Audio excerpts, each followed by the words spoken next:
de la institución. Los participantes no tienen acceso al micrófono, pero se exhorta a utilizar el chat o la sección de preguntas para colocar sus interrogantes. Una vez culmina la intervención de nuestro panelista invitado, procederemos a atender las preguntas que hagan en el chat.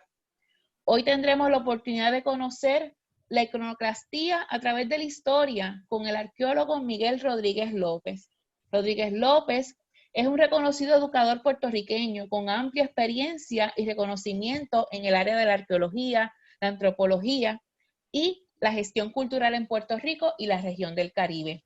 Entre otras responsabilidades, ha ocupado la presidencia de la Asociación Internacional de Arqueología del Caribe y de la Fundación Puertorriqueña de las Humanidades. Se desempeñó entre el 2004 al 2019 como rector del Centro de Estudios Avanzados de Puerto Rico y el Caribe. Ha publicado decenas de artículos y 4 libros en torno a sus excavaciones en los yacimientos de Punta Candelero en Humacao, Maruca en Ponce, Cagüitas en el Valle del Turabo. Actualmente es catedrático de la Escuela de Artes Liberales de la Universidad Ana Geméndez, recinto de Gurabo. Sin más, le damos la bienvenida a Miguel Rodríguez López. Muchos saludos, muchas gracias al Instituto de Cultura, a Albeira, a Pablo Crespo por la invitación, al director del instituto. Bueno, hoy vamos a estar conversando sobre un tema súper interesante, hasta cierto punto conflictivo, ¿verdad? Controversial. Y es el título, ¿verdad? Lo encierra, la iconoclastía a través de la historia. ¿Y de qué estamos hablando? ¿Verdad? Es el derribo, mutilación, sustitución de imágenes y estatuas como un fenómeno histórico. Ahí vemos, ¿verdad? En la pantalla, los de ustedes que estén siguiendo la transmisión, tanto en Facebook como en Zoom, una serie de imágenes mutiladas, pintadas, destruidas. Recientemente, esto ha sido en los últimos meses, y vamos a ver, ¿verdad?, cómo este fenómeno se repite a través de la historia. No es algo nuevo, nos llama la atención porque es dramático, pero no es algo nuevo y vamos a ver sus raíces históricas hasta llegar a Puerto Rico, ¿verdad?, hasta América y a Puerto Rico también. Este movimiento surgió recientemente, se activó recientemente, diría yo, a partir del brutal asesinato de George Floyd en la ciudad de Minneapolis, ¿verdad? Minnesota, recientemente, en junio, por parte de un policía. Y en los Estados Unidos y en Europa se desató una ola mundial de violentas protestas contra el racismo, la discriminación racial, en todas sus manifestaciones.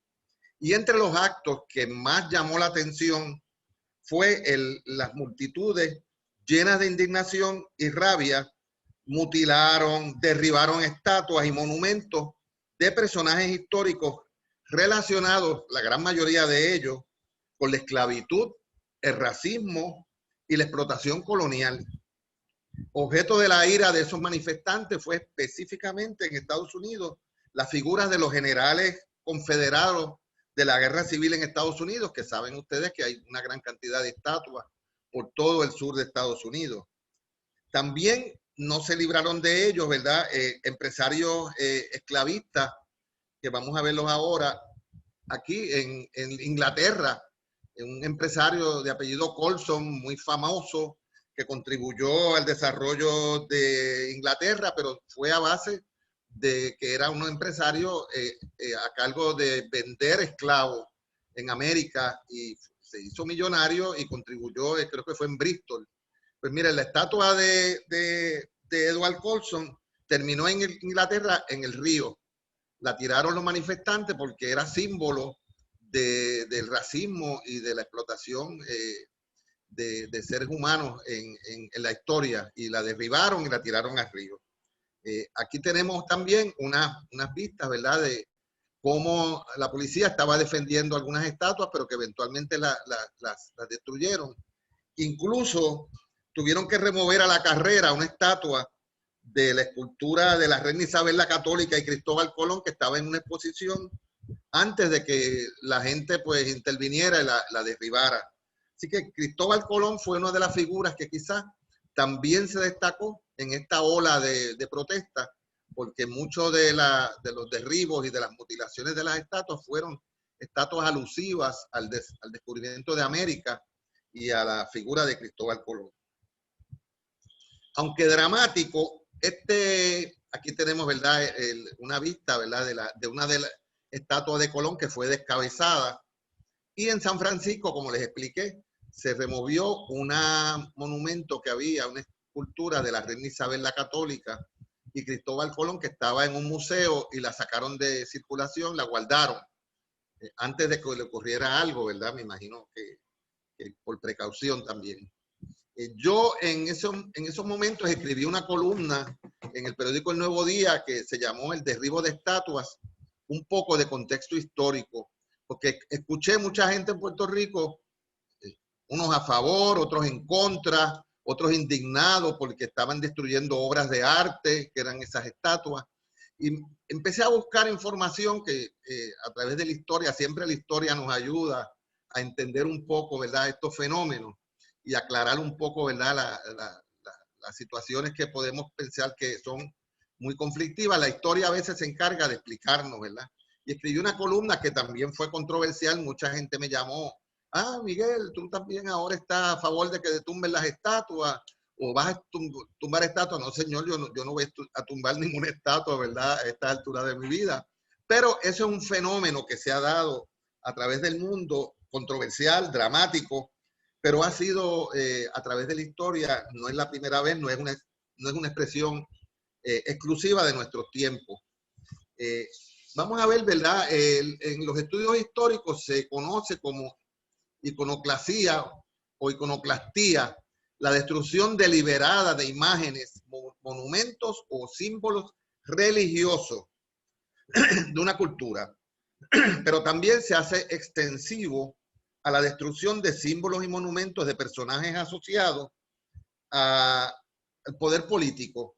Y sabemos, ¿verdad?, que también el fenómeno religioso y el fenómeno político están bien entrelazados, o sea que a veces pues la destrucción de monumentos y símbolos religiosos es una acción política también, ¿verdad?, de los que los destruyen, etcétera. Pero vamos a verlo porque inicialmente los iconoclastas eran un movimiento que se dio en Europa fundamentalmente, especialmente en la cultura bizantina, ¿verdad?, que aquí tenemos una ilustración del Imperio Bizantino, donde se destruyeron prácticamente todas las estatuas y los símbolos religiosos, y se perseguía a la gente que adoraban o reverenciaban estatuas de figuras religiosas. Y aquí tenemos, ¿verdad?, un cuadro del Imperio Bizantino con los rostros destruidos de las imágenes. También se dio en la Reforma Protestante de Europa, cuando se destruyeron obras consideradas hasta ese momento como tesoros artísticos de la Edad Media y de la humanidad, ¿verdad? Aquí tenemos una ilustración, 1566, destrucción de imágenes en unas iglesias, se bajaban las imágenes antiguas, se destruían, se quemaban. Ahí tenemos también un grabado que durante la Reforma Protestante, donde a marronazo limpio y con sogas se bajaban las estatuas de las figuras de los, muchas veces, cardenales, papas, etcétera, y de figuras religiosas también. O sea que eso vimos en la Edad Media, los que estudian la Edad Media, el Renacimiento, muchos casos de iconoclastía basada mayormente en el aspecto religioso, pero esos movimientos religiosos también tenían su elemento político que no podemos separarlo, ¿verdad? Recientemente, para no seguir mucho en el aspecto, ¿verdad?, de la cuestión religiosa, porque yo quiero enfocar más el aspecto de la cuestión política. Recientemente digo yo, hace 20 años, tomó en el poder en Afganistán el Talibán, el gobierno del Talibán, un grupo fundamentalista islámico, que ordenó la destrucción de unas gigantescas estatuas de Buda talladas en piedra caliza del siglo V en el valle de Bamillán, que se consideraban patrimonio por la UNESCO de la humanidad. Eran las estatuas de Buda más grandes, gigantescas, mira, unos 35 metros, 55 metros, y se destruyeron con cañonazos, aviones, porque el Talibán, como grupos fundamentalistas islámicos, consideraba impropio tener esas imágenes allí representadas. Y quedaron los huecos de las imágenes y aquello estremeció el mundo, ¿verdad? Todo el mundo se indignó porque era un atentado contra la cultura del mundo, la historia del mundo. Sin embargo, para el gobierno islámico fundamentalista de Afganistán de aquel momento, pues era una obligación esa destrucción de esas estatuas. Interesante, ¿verdad? Ya las estatuas no están, pero el nuevo gobierno de Afganistán ha utilizado el mismo hueco donde estaban las estatuas para crear, y ahí lo pueden ver en la diapositiva, abajo, a la derecha, unas estatuas virtuales de los Budas. Obviamente no exactamente como estaban antes, pero como una atracción turística, la gente puede ir a ver ese espectáculo, ¿verdad? Que a través de tecnología han creado una estatua que suple, ¿verdad? El hueco, llena el hueco con una estatua actual en una forma virtual. Estamos en un mundo virtual ahora, de los Budas que estaban allí presentes, ¿verdad? Pero ya es otro gobierno, ya no está el gobierno de Talibán, que era el gobierno más fundamentalista, ¿verdad? Así que vemos que se destruyeron unas estatuas, se formó toda una algarabía razonable, ¿verdad? En el mundo cultural completo. Sin embargo, ya se resolvió el problema con otro tipo de estatua, de figura que puede ser, sustituye en cierta medida las que fueron destruidas. Tanto desde el punto de vista religioso como desde el punto de vista político, esto no es nada nuevo, ¿verdad? Vemos, por ejemplo, de tiempos inmemoriales, ahí tenemos una ilustración del faraón Akenatón, el esposo faraón y su esposa Nefertiti o Nefertari, que realmente es impresionante. Akenatón mandó a destruir más de 2000 estatuas de diferentes deidades de la religión egipcia de entonces, y solamente permitió que se adorara la imagen del sol llamado Atón. Así que también se destruyeron no solamente las miles de estatuas por todo Egipto, sino que también se destruyeron símbolos e imágenes de otros gobernantes, de gobernantes anteriores, y proliferaron entonces por todo Egipto la figura precisamente de Akenatón y de Nefertiti, que ustedes la pueden ver por donde quiera en Egipto. Así que también, no solamente lo que pasó en Egipto, sino que pasó también en todas las antiguas civilizaciones. Cada vez que llegaba un nuevo rey, un nuevo emperador, en este caso un nuevo faraón, muchas veces destruían los símbolos de los faraones anteriores, incluyendo las estatuas de los faraones anteriores, o las mutilaban, que también esa es una cosa que se utiliza también a través de la historia, la mutilación de estatuas.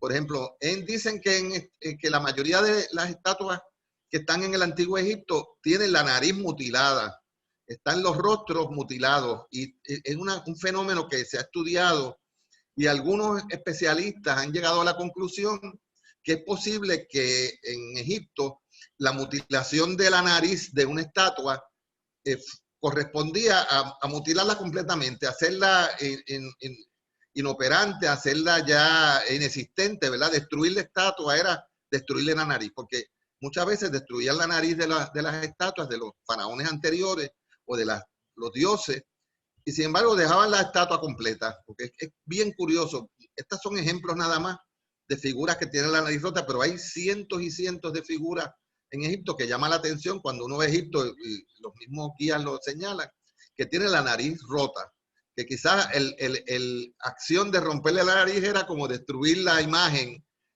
completa del faraón anterior, obviamente, ¿verdad? Así que era la práctica usual que y todavía lo es, que cuando un país o una nación conquista a otra, se destruyen y derriban todas las estatuas del símbolo del poder político y religioso anterior. Y específicamente en el mundo colonial, imperialista, europeo, siempre, ¿verdad?, se destruían las estatuas de los líderes, de los símbolos que habían en esos países, y se suplementaban, ¿verdad?, o se sustituían por símbolos de los reyes europeos, de los emperadores de Europa, ¿verdad?, de Francia, Inglaterra, en esos países donde ellos los invadían o conquistaban. También había otro elemento, que eso no lo vamos a discutir ahora, ¿verdad? Que es el robo de monumentos. No solamente algunos los destruían, pero otros se los llevaban para los países imperiales, ¿verdad? Así que por eso muchos de los grandes tesoros de los antiguos imperios, antiguas civilizaciones del mundo están en Roma, en París, en Londres, en Estados Unidos, en los países, ¿verdad? Las potencias europeas que los conquistaban. Aquí vemos la famosa aguja de Cleopatra, que uno de los obeliscos más importantes, que está en Londres, y se la llevaron de Alejandría en una embarcación que construyeron específicamente para cargarla, ¿verdad? En este caso no la destruyeron, sino que se la llevaron para ellos exhibirla en una plaza pues de Londres, que es muy famosa, ¿verdad? También pasó eso con el famoso obelisco de Luxor, que hoy se encuentra en el centro de la Plaza de la Concordia en París.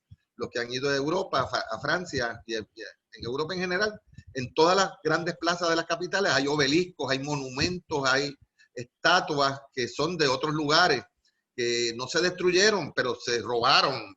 Ese es el término oficial. Las sustrayeron, se las robaron de esos países para colocarlas en sus países, ¿verdad? Los países imperiales también. Eso, los griegos y los romanos también ocurrió eso.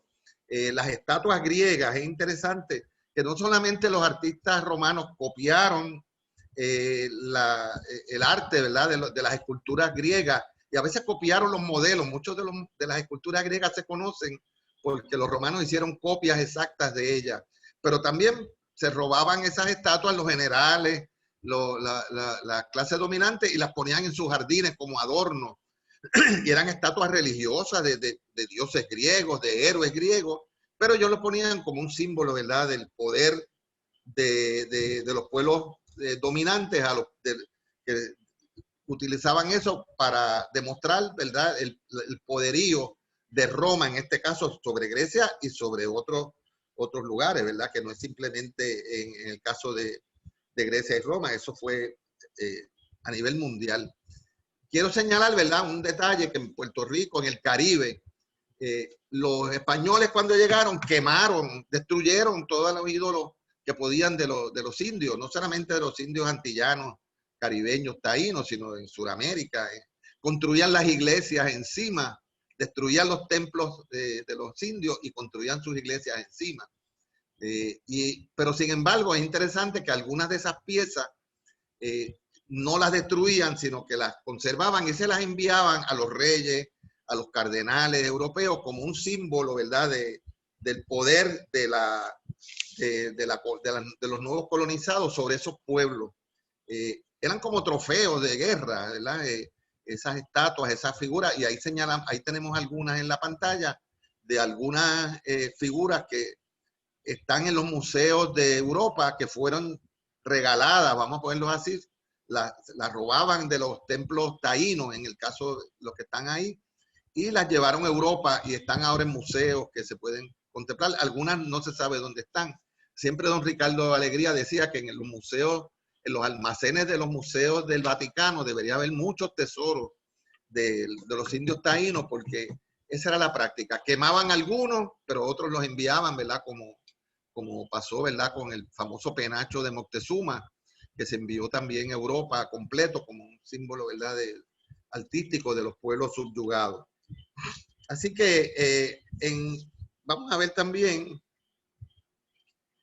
en Europa, déjame ver si aquí tengo, en Europa, saltando un poco la historia, ¿verdad?, ya enfocando más en la cuestión política también, cuando cayó el imperio nazi, el gobierno de Hitler, la gente espontáneamente destruyó todos los monumentos o gran parte de los monumentos que exaltaban la gloria de Hitler y de los nazis. Y eso fue una cosa espontánea. Por las plazas se habían construido placas, monumentos, memoriales, ¿verdad?, a los héroes de los nazis, a la supremacía blanca. Y fue una cosa espontánea del pueblo ante la liberación de esos regímenes, ¿verdad?, tanto de los nazis como del fascismo en Italia. como en España también, ¿verdad?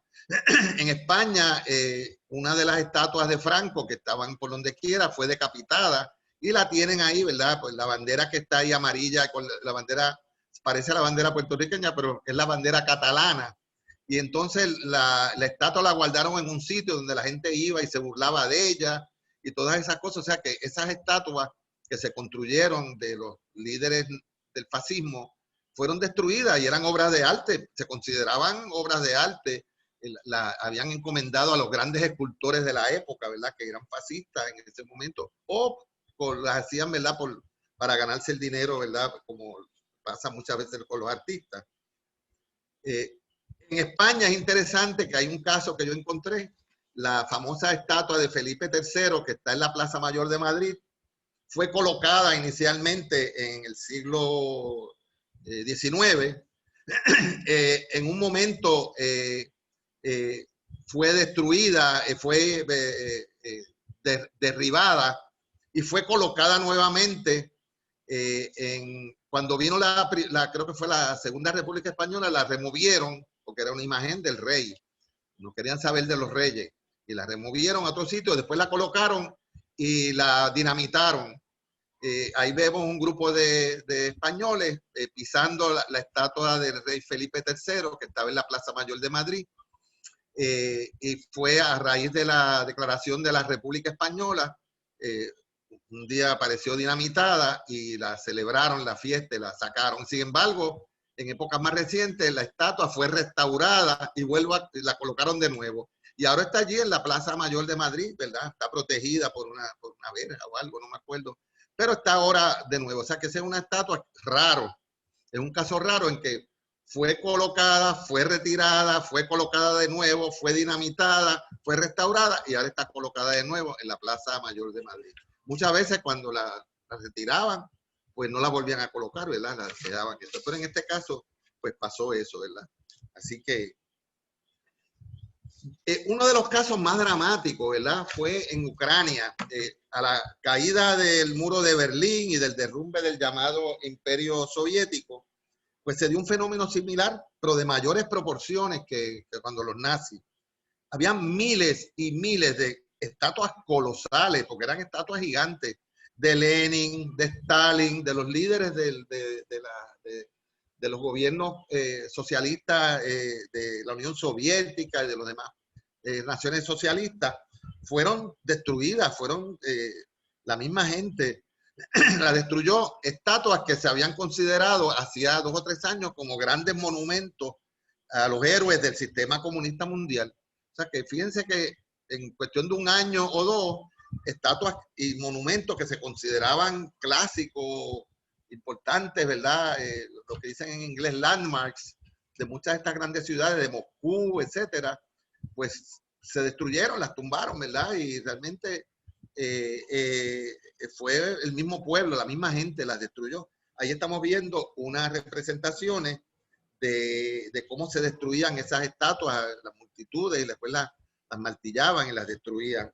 Uno de los casos más notables fue Ucrania.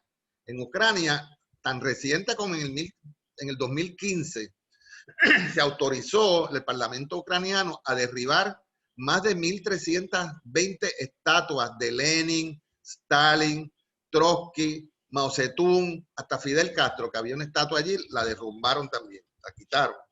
Y también cambiaron los nombres de todas estas personas de los antiguos regímenes socialistas de Ucrania y del mundo, que llevaban los nombres de parques, de carreteras, de plazas, de calles, etcétera. Le eliminaron todos esos nombres y la pusieron, ¿verdad?, los nombres de los próceres y patriotas ucranianos, ¿verdad? En el caso de Puerto Rico, no estoy diciendo, ¿verdad?, que se haga lo mismo, pero ahí tenemos la avenida Ponce de León, la Kennedy, una serie de nombres que tienen avenidas que, ¿verdad?, que se le han puesto, que no son de personajes de Puerto Rico, ¿verdad? Algunas se han sustituido, pero otras se han quedado con los nombres originales, la Eleanor Roosevelt, etcétera. Así que a nivel internacional, aquí tenemos, yo diría que es el derribo de estatua más dramático que había habido hasta el momento. que fue la estatua enorme de Saddam Hussein en abril 9 del 2003. Ya tenemos casi 20 años. Pero esa destrucción, ese derribo de esa estatua se transmitió por televisión a todo el mundo, en vivo y a todo color. Yo creo que los que somos ya tenemos unos años, quizás los jóvenes no se acuerdan, pero eso salió en televisión, las visuales y todo el mundo impresionado, ¿verdad? Cómo esa estatua tan grande, una multitud, ayudado por soldados norteamericanos, ¿verdad? Aquí tenemos que le pusieron hasta la bandera americana en la cara y la derrumbaron, o sea que eso estuvo grabado también, que no fue solamente el esfuerzo, el interés de un grupo de residentes de Bagdad, sino también del ejército norteamericano de ocupación en esos momentos, y se transmitió por prime time, ¿verdad? Ese derribo, para que todo el mundo lo viera. Así que eso quedó grabado para la historia, y esa estatua se había erigido hacía 2 o 3 años nada más, por un escultor famoso iraquí, en honor a Saddam Hussein. Así que fíjense también cómo la historia va cambiando también de un año para otro. Y nadie se le va a ocurrir ahora en Irak volver de nuevo a poner la imagen. Esa estatua la destruyeron, yo creo que la derritieron también, ¿verdad?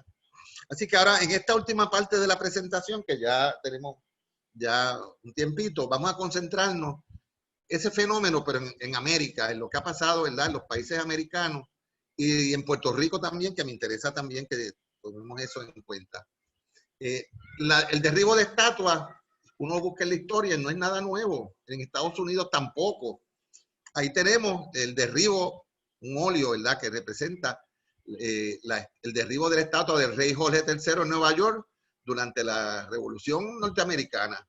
Y claro, ¿cómo van los revolucionarios norteamericanos que están luchando contra un gobierno tiránico del rey Jorge III, permitir que esa estatua esté ahí en el medio de la plaza, en la ciudad, lo que era la ciudad de Nueva York en aquella época, no es lo que era ahora, ¿verdad? Y eso pues nos puede chocar, pero no era lógico dejarla allí como un símbolo de poder, de autoridad, y además el derribo de esa estatua era como un símbolo también de desafío a la autoridad inglesa. Y es interesante que en ese cuadro, en una esquina del cuadro, no sé si se ve claro, hay un grupo de familia de indios norteamericanos también participando en una esquina, participando en ese derribo también, como que ellos también estaban participando en esa acción en contra del imperialismo inglés, ¿verdad? Que mantenía a los Estados Unidos, lo que eran los Estados Unidos en aquel momento, las colonias, en estado de colonización, ¿verdad? Y de explotación. Y derribaron la estatua y a nadie le remordió y ningún periódico hizo ningún señalamiento, porque los periódicos, ¿verdad? Quizás allá en Inglaterra, pero acá en América la gente aplaudió ese gesto de derribar esa estatua. Y aquí tenemos, ¿verdad? Más reciente también, en los casos en América de derribo de conquistadores, de Colón y de otros conquistadores, son más recientes. Uno que marcó, ¿verdad? Fue en el 1992, a raíz de las celebraciones del 5º centenario de la conquista y colonización de América. Pues hubo unas grandes actividades por todo el mundo, ¿verdad? Ensalzando la colonización, la conquista, etcétera, etcétera. Se le llamó el encuentro de 2 mundos, todas esas cosas. Pero en muchos lugares, aquí tenemos en México, en Argentina, en Chile, en Perú, en muchos sitios, se derribaron estatuas de conquistadores. Ahí en México, en el 1992, en un pueblo de México, lo tengo por aquí donde fue, ahora les voy a decir a ustedes dónde, la ciudad de San Cristóbal de las Casas, en México, la gente, como protesta a la celebración del 5º centenario, derribaron la estatua de un conquistador que se conocía por sus acciones sangrientas y contra los indios de esa región, ¿verdad? Y los herederos, los descendientes de los grupos indígenas que vivían ahí, pues derribaron la estatua. Y eso, pues, nadie tampoco, no creo que nadie fue preso ni nada, pero fue una acción política en ese caso de reivindicación de los derechos, ¿verdad?, del pueblo mexicano. Eso pasó en muchos sitios, lo que pasa es que voy a dar pocos ejemplos por el tiempo. Un ejemplo quizás de lo más importante fue en Venezuela. En el 2004, a raíz, el 12 de octubre del 2004, los diferentes grupos indígenas de Venezuela se reunieron, creo que fue en el Teatro Carreño de Caracas, en una gran concentración, en una gran asamblea, y le hicieron un juicio político a Cristóbal Colón. Y claro, obviamente, pues salió culpable Cristóbal Colón de genocidio, haber matado, por lo menos iniciado la muerte, ¿verdad? La explotación de millones de indios en América con la conquista. De hecho, en mis investigaciones también yo he encontrado recientemente documentos que dicen que Colón se llevó para España y vendió como esclavo a más de 2.000 o 3.000 indios del Caribe, de Santo Domingo, de Puerto Rico, de las Antillas Menores, y se los llevó para poder financiar sus otros viajes, porque los primeros no habían sido tan productivos, pero decidió entonces entrar en la trata esclavista de secuestrar indios y llevárselos para España y venderlos como esclavos que se quedaron por allá como esclavos, y hay una información que yo he encontrado de esos indios que se quedaron en España perdidos y no sabían ni cómo regresar, ¿verdad? Cuando después le dieron la libertad. Así que tenemos este caso del 12 de octubre en Caracas, y no solamente pasó eso en Caracas, sino que la estatua de Colón, no la tengo ahí, se destruyó, la tumbaron y erigieron una estatua nueva al indio Guaycapuro, que es el indio rebelde que simboliza la rebeldía y la lucha contra los españoles en Venezuela. Guaycapuro es un héroe de los venezolanos, porque fue el que dirigió la resistencia y la lucha del pueblo indígena contra la conquista española. Y en vez de la estatua de Colón, está ahora la estatua de Guaycapuro, donde se le rinde en el mismo sitio. Cuando nadie ahora en Venezuela va a ponerse a buscar esa estatua de Colón, que debe estar destruida, o saber si se derritió para hacer la otra de Guaycapuro, porque son tiempos nuevos, ¿verdad? No estamos en el siglo XIX, estamos en el siglo XX y en el siglo XXI en este caso. Pero no solamente en Venezuela utilizaron la estatua de Guaycapuro, sino que también el gobierno cambió la denominación del 12 de octubre, que se llamaba el Día de la Raza, y ahora, de ahora en adelante, se le llama el Día de la Resistencia Indígena. Y eso muchos países de América lo han seguido. Yo hice un estudio y prácticamente todos los países de América Latina ya no celebran el 12 de octubre como el Día del Descubrimiento de América y muchas de esas cosas, sino que se celebra el Día de la Resistencia Indígena o el Día de los Pueblos Originarios de América. En el caso de Puerto Rico, se sigue diciendo el Día de la Raza y de la Conquista o del Descubrimiento. A mí no me gusta usar ese término descubrimiento, ya eso es un término que casi no se usa en la literatura de los arqueólogos, los historiadores, porque los españoles no descubrieron nada, esto estaba descubierto ya. Fue la primera vez que llegaron europeos a América, pero no a descubrir. Ya esto estaba descubierto por los propios pueblos originarios de América. Pero en Puerto Rico es interesante lo que ha ocurrido con el 19 de noviembre, que es el día del llamado descubrimiento de Puerto Rico, que prácticamente ahora se habla del Día de la Puertorriqueñidad, y se celebran en las escuelas, en todo el sistema de educación, etcétera, actividades conmemorativas de nuestra cultura, nuestra identidad, de la historia de nuestros indios, de los diferentes personajes históricos, y se ha... yo no creo que legalmente se cambió el nombre, ¿verdad? Pero extraoficialmente la gente lo ha utilizado así, ¿verdad? Como Día de la Puertorriqueñidad. Y de hecho es interesante que el Centro Cultural de Jayuya celebra en ese día precisamente, es el día los días del Festival Indígena de Jayuya. Y ya en Jayuya no se celebra el día de descubrimiento de Puerto Rico, sino celebra el día del Festival Indígena de Jayuya, honrando el aporte y el legado de las culturas aborígenes de Puerto Rico, que Jayuya, siempre yo digo que es la capital indígena de Puerto Rico, con mucho orgullo lo celebran, y yo he ido muchas veces y participo en esas actividades. Pero que en Puerto Rico también, recientemente, un grupo, ¿verdad? En los últimos meses, un grupo de personas ha planteado si verdaderamente en Puerto Rico se deben derribar también las estatuas de Cristóbal Colón y de otras figuras de la conquista. Ahí tenemos la de Ponce de León, porque hasta donde yo conozco no ha habido ningún intento organizado, público, de destruir estatuas de figuras como de conquistadores o de próceres en Puerto Rico.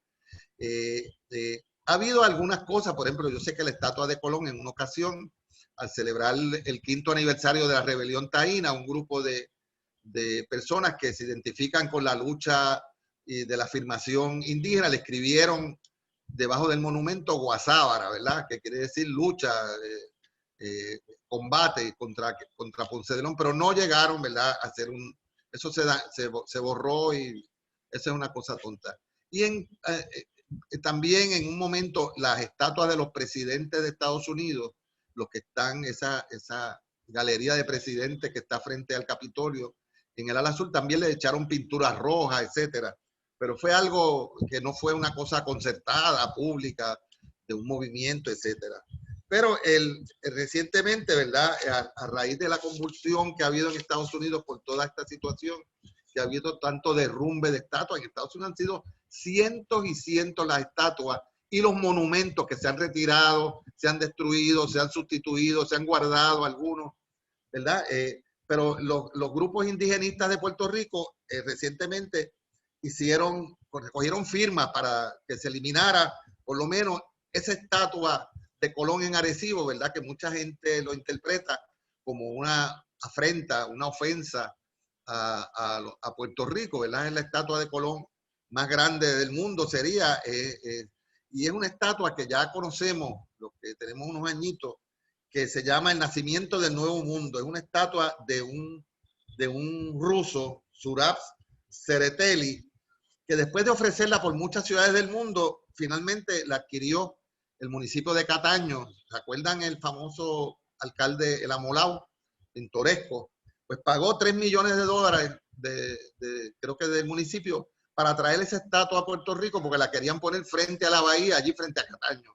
Eso las autoridades federales lo prohibieron, no se podía poner, era muy costoso, además interfería con el aterrizaje de aviones. Bueno, porque ahí tenemos una gráfica que la estatua es más grande que la estatua de la Libertad, del Cristo de Corcovado, es casi como tan grande como el Buda del Templo de la Primavera en China, que es el más grande. 2 veces la torre de la universidad, una cosa monstruosa, ¿verdad? De términos de grande. Pero esa estatua corrió por todo Puerto Rico, llena de corrupción, no se nos olvide eso. Eso le costó en parte la alcaldía al alcalde, El Amolao, y también la renuncia de un senador del distrito de Bayamón que tuvo que renunciar porque estaba involucrado en todo ese tipo de cosas, porque había algo nebuloso en haber traído esa estatua para erigirla allí. Se la compraron a este ruso que no sabía dónde ponerla y se le habían ofrecido a un montón de ciudades y nadie la había aceptado. Finalmente fue a Mayagüez, estuvo corriendo por varios pueblos, nunca se pudo poner en ningún sitio, y en Arecibo pues encontró el alcalde de Arecibo, la colocó en una finca en el barrio Islote. Esa estatua se ve desde el Expreso, pero no se ha podido inaugurar por muchas razones. Hay un litigio legal porque todavía el escultor o los parientes del escultor reclaman que ellos nunca vendieron esa estatua, porque ellos retuvieron la propiedad o la potestad de la estatua y que ellos están exigiendo que cualquier ganancia que haya de las exhibiciones que se hagan ahí, de la entrada a ese parque, le toca a ellos. Y todavía está eso en conflicto, ¿verdad?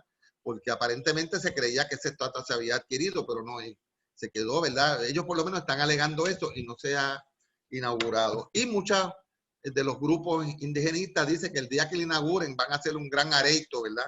En ese lugar, así que eso lo veremos a ver si pasa así.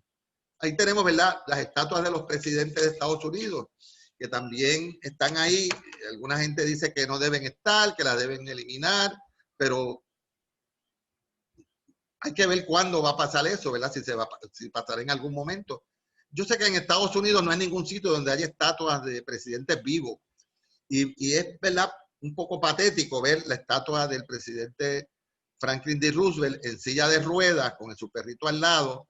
Franklin D. Roosevelt tenía polio y nunca en la prensa norteamericana lo fotografió ni lo publicó. Eso se guardó como un gran secreto, todo el mundo lo sabía. Lo ayudaban a ponerse de pie cuando hablaba los discursos en diferentes sitios, pero no salían retratos de él en su condición, en su silla de ruedas. Y sin embargo, hay esa estatua, patéticamente, que la diseñó, pues la diseñaron Roosevelt en su silla de ruedas cuando él nunca quería. Yo he visto turistas pararse de la estatua, se sientan en la falda de Roosevelt y se retratan. O sea que también no es una cosa muy honorable que digamos.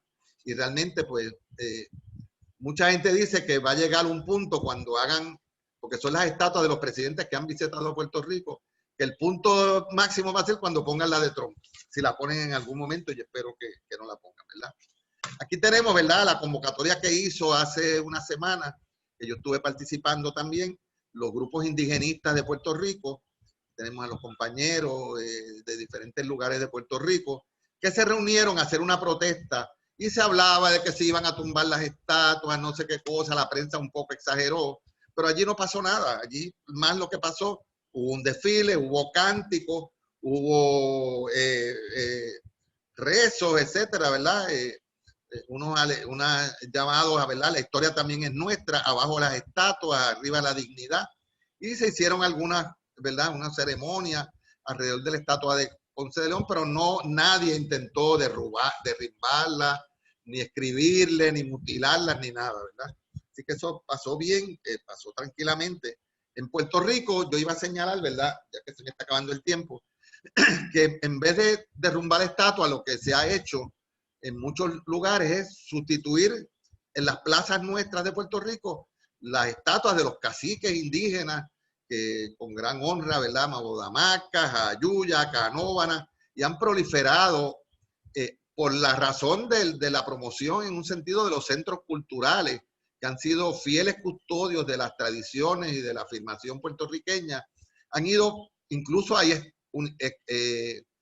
escuelas que se llaman con nombres de cacique, Guarionex, cacique Agüeybaná, y poco a poco ha habido una sustitución. Ya no, en algunas de las plazas de nuestros pueblos, lo que hay son estatuas de los caciques de los indios de esos pueblos, no tanto estatuas de los conquistadores o de Ponce de León o de alguna figura, ¿verdad?, en términos de que se hayan construido allí.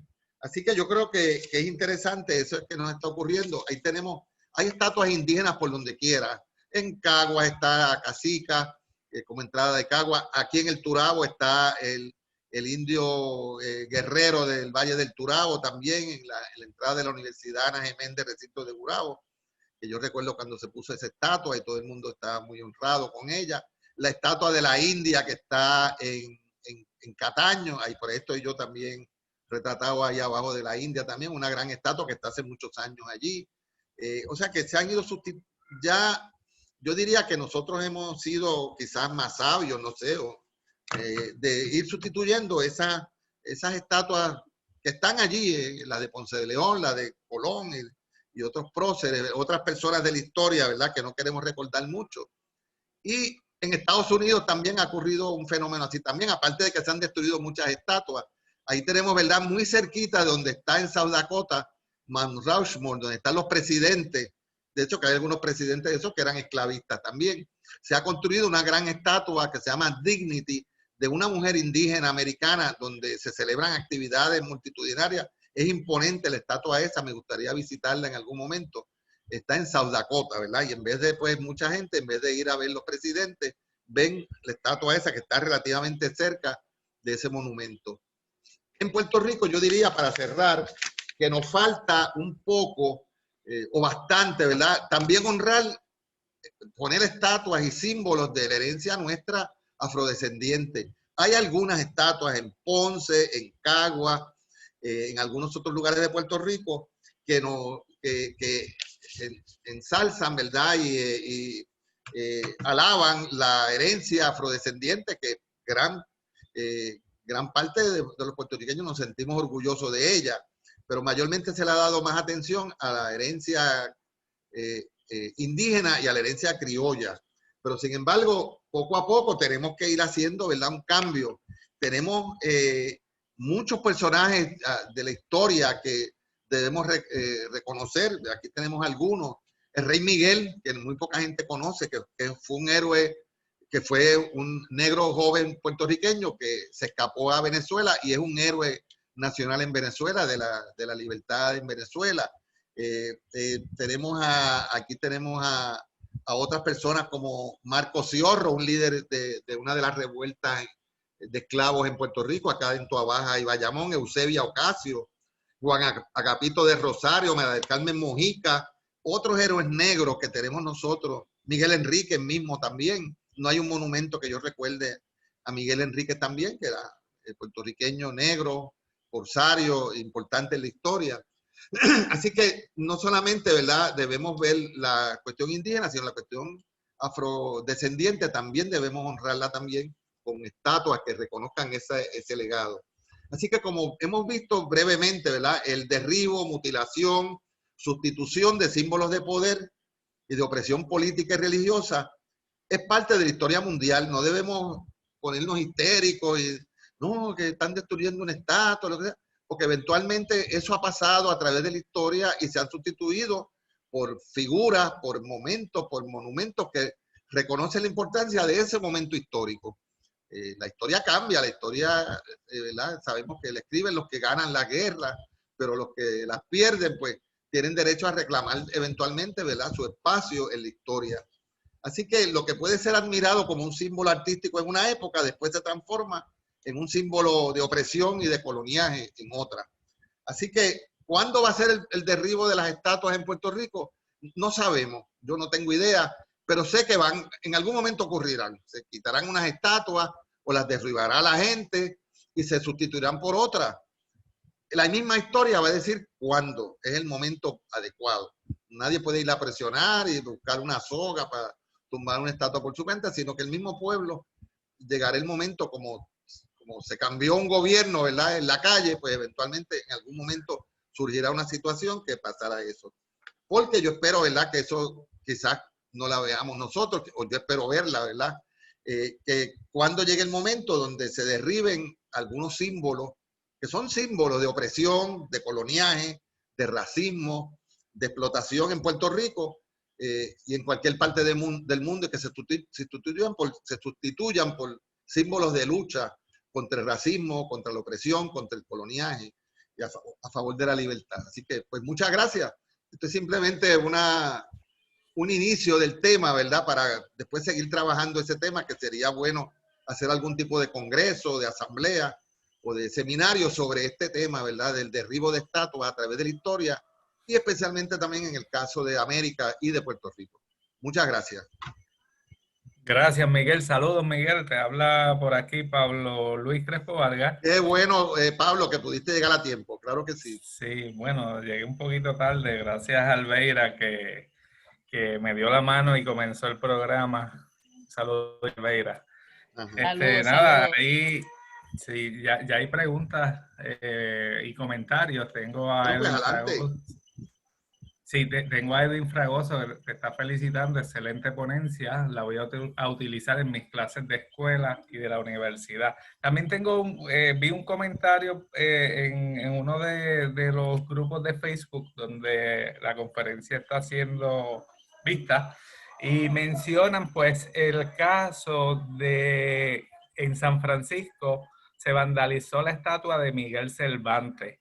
Sí. Y dentro del comentario se habla de que pues el problema o esta persona presenta la situación de que uno de los problemas de esta situación es que llega el momento donde la gente, lo mismo que está criticando, el fanatismo que va en contra de ellos, ellos lo proyectan y entonces empiezan a destruir no solamente las estatuas o las imágenes de los opresores, sino también se olvidan y como se da este caso, se ataca y se vandaliza la estatua de Miguel Cervantes, que para el que no lo conozca, Miguel Cervantes en un momento fue esclavo. Claro. De los moros en el norte de África. Nada, si tienes un comentario sobre... Sí, yo creo que tienes razón. A veces pues se va a un extremo. yo me imagino que quizás el mismo grupo que vandalizó otras estatuas de Colón o personajes así, pues vieron a Cervantes español, a saber si pensaron que era un conquistador, ¿verdad? Lo confundieron con algún conquistador, pero yo creo que también hay extremos y yo creo pues, que eso, pero no porque haya extremos, ¿verdad? En ese sentido, pues vamos a criticar el hecho de que hay gente, cuando la gente se molesta, está indignada, pues son capaces de hacer acciones radicales, como en el caso de tumbar estatuas. Y si no criticamos, por ejemplo, yo me imagino que nadie criticará que en Europa se tumbaron todas las estatuas nazis de Alemania, a Hitler lo corrieron, a Mussolini, a Franco, a todas estas personas. De hecho, todavía en España hay conflictos por eso. Y algunos nombres quedan todavía de los generales franquistas o de Franco, nombres de calles, de avenidas, etcétera. Y algunos monumentos también. O sea, pero si no criticamos que se tumben los 10.000 estatuas de los líderes de la Unión Soviética o de los nazis, entonces pues un desliz o un error o algo que se pasó de control, pues esa estatua se vandalizó, pero no se destruyó. Fíjate, la de Cervantes, yo busqué información y sí la vandalizaron, la pintaron, pero eso no se destruyó. Y la pintura, a veces el vandalismo es pintura, y eso sale. ¿Cuántas veces no han pintado el Arco del Triunfo en París, las protestas en París, y le escriben cosas a las esculturas famosas de los Campos Elíseos, y al otro día o 2 o 3 días se limpian y ya están nuevas? O sea que tampoco no podemos exagerar, ¿verdad? Ni criticar que se manchen o algo. Quizás fue por equivocación, yo creo, en este caso de Cervantes, porque Cervantes pues no tenía vela en ese entierro, ¿verdad? De la conquista de América, hasta donde sabemos, ¿verdad? Sí, correcto. Me preguntan en otro de los foros, Miguel, tú como arqueólogo, ¿verdad? Y persona que estudia estos objetos, estos símbolos del pasado, ¿tu visión como arqueólogo influye en tu pensamiento sobre este fenómeno? Yo creo que sí, porque los arqueólogos precisamente a veces desenterramos estatuas y figuras, no tanto en Puerto Rico, pero en otras partes del mundo, de civilizaciones antiguas que esas estatuas están destruidas. Las destruyeron otros grupos que vinieron después o otros reyes o otros, en el caso de Egipto, otros faraones, ¿verdad? Y yo creo que eso nos da trabajo a nosotros en el sentido de que poder interpretar qué pasó ahí, las guerras, las rivalidades entre unos y otros, y las estatuas, las figuras, los monumentos son testimonios de esas épocas y son fuentes, ¿verdad?, de estudio. Yo creo que sí que en el caso mío, como imagino también como los historiadores, es parte de la historia, y la historia no es para que nos guste o no nos guste, ¿verdad? La historia es como fue y se estudia como las cosas que pasaron como pasaron.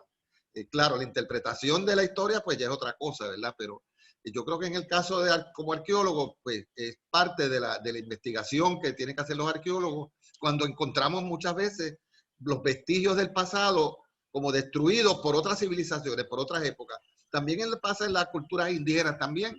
Venían unos y destruían los símbolos de la cultura de otros y establecían sus propios símbolos y hacían sus propias vasijas o sus propios ídolos, en el caso, ¿verdad?, de las figuras religiosas también. Excelente, Miguel. De hecho, te iba a mencionar esa parte de que, pues, tú como arqueólogo has investigado, pues, nuestras culturas indígenas que en su momento sufrieron por este mismo proceso de parte de los conquistadores. Sí, y entre ellos mismos también. Acuérdense que nosotros idealizamos mucho la historia, pensamos que la historia, pues todo fue muy bonito en el pasado y todo. No, los grupos peleaban unos con otros, los Igneris pelearon contra los arcaicos, o sea, no fue nada agradable en términos de las uniones de estas culturas. Y cuando obviamente llegaron los conquistadores, ahí se acabó el evento, ahí conquistaron y destruyeron todo lo que pudieron. Pero la historia es así, es de guerra, de conquista. No la podemos idealizar, que todo fue muy bonito en el pasado. Fue fuerte y cada gobernante quería establecer su autoridad. y mandaba a destruir las estatuas de los otros gobernantes anteriores. Claro, ahora a nosotros nos parece eso insólito, nos parece terrible, porque tenemos la idea, ¿verdad?, que toda la historia hay que preservarla, hay que conservarla en los museos, en los documentos, en los libros. Pero cuántas cosas ocurrieron, ¿verdad?, en la época bizantina, en la Reforma Protestante, en los fundamentalistas ahora mismo del Islam también, ¿verdad?, que hay unos excesos terribles, pero es parte de la historia que tenemos que aceptar, ¿verdad?, que es así. Sí, ahora para comentar, en Afganistán existieron unas imágenes de Buda que eran gigantescas y si no me equivoco en el 2003, 2003. 2002, el Estado Islámico en Afganistán las derribó. Sí, yo hablé de hecho y las puse ahorita como ejemplo de la destrucción de imágenes religiosas también en épocas actuales. Y señalé que fueron acribilladas a bombazos con aviones, tanques y las destruyeron. Sin embargo, ahora el gobierno nuevo de Afganistán, que no es talibán, pues lo que ha hecho es, en el hueco de esas estatuas, donde iban esas estatuas, ha creado imágenes virtuales de Buda con unas cámaras de luces, etcétera. La gente va allí de noche y ve unos Budas allí puestos grandísimos también. Impresionante, que yo digo que fíjese que es interesante que se destruyeron las imágenes originales, pero la gente, en el caso de Afganistán, el gobierno de afgano, para atraer el turismo, pues ha desarrollado un nuevo concepto moderno de estatuas virtuales, ¿verdad? Ahora estamos hablando del mundo virtual, todo el mundo está virtual ahora, y allí crearon unas estatuas virtuales. No es, quizás la gente puede decir, bueno, no es lo mismo lo antiguo que lo actual, pero de aquí a 20 años o 30 años ya esas estatuas virtuales serán parte de la cultura y que nos parece a nosotros algo, ¿verdad? Raro. A mí me pasó, por ejemplo, cuando construyeron el tótem en San Juan, todo el mundo se indignó y fuimos a protestar que como esa escultura que rompía el ambiente del viejo San Juan.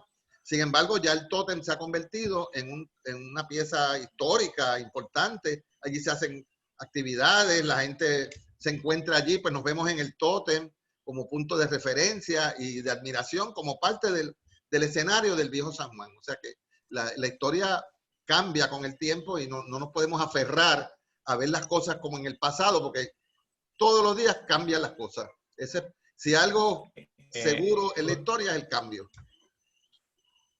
Sí, eso es correcto, Miguel. De hecho, mientras hablabas, me vino a la mente la imagen de la película original, El planeta de los simios, que al final está la estatua de la libertad en el suelo y ahí el protagonista descubre que ha regresado a la Tierra, ¿verdad? Y claro, eso lo que nos demuestra es cómo este fenómeno nos haya influenciado en muchos aspectos culturales. Nada, déjame ver si Albeira se conecta para que cierre el programa. Bien, Miguel, no, y yo encantado de haber discutido esto con los otros compañeros que estaban pendientes en Facebook o aquí por Zoom, que va a estar grabada la conferencia, así que la podemos ver después en YouTube. Así que muy agradecido por la invitación y siempre temas controversiales estoy disponible, ¿cómo no? Gracias, Miguel. Dejamos a Albeira. Sí, claro que sí, agradecemos a Miguel. Miguel, muchas gracias por compartir con nosotros este tema y que siempre nos dices sí cada vez que te invitamos al programa. Y a cada uno de ustedes por este espacio, ¿verdad? De compartir e intercambiar ideas. Aprovecho la oportunidad para invitarlos para el próximo coloquio, que es este jueves 17 de septiembre, que vamos a tener una presentación titulada Mayagüez, Bastión de la Cultura Puertorriqueña, con el doctor Alfredo Morales Nieves. Compartir el enlace en la plataforma de Zoom y también les recordamos nuestra programación de cultura virtual por Facebook Live, lunes, miércoles y viernes a las 7 de la noche, sábado y domingo a las 10 de la mañana, y este próximo sábado queremos invitarlos a una programación especial celebrando los 500 años de la ciudad de San Juan. Por lo pronto nos despedimos, Pablo y yo, y una vez más agradecida a Miguel y a todos ustedes por compartir con nosotros estas tardes, noches repletas de cultura. Y excelente oferta cultural que tiene el Instituto de Cultura, así que vamos a seguirlo también por las páginas del Instituto de Cultura. Gracias, muy agradecido, muy agradecido. Así que buenas noches a todos. Buenas noches.